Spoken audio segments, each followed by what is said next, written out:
গায়ে শুভ সকাল, আশা করি সবাই ভালো আছেন। আমি আলহামদুলিল্লাহ ভালোই আছি। তো বাসায় আসছি, খালি হাতে তো আর আওয়া যায় না, সেই জন্য 2 হালি কলা নিয়ে আসছি। 2 হালি কলার ভিতরে 3টা কলা আছে। বৈশা বৈশা কলা আবার নিজেই খাই ফেলতেছি।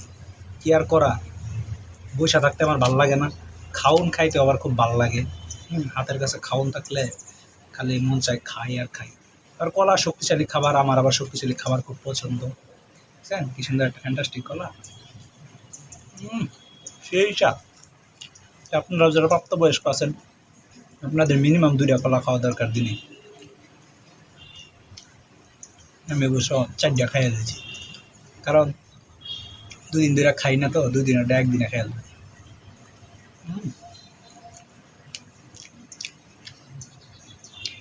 ঠিক আছে, বেশি বেশি কলা খান আর স্টেমিনা বাড়ান। কলা খাইলে কিন্তু আপনার প্রচুর শক্তি বাড়বে, তারপর আপনার প্রচুর হাঁটতে পারবেন, দৌড়াইতে পারবেন।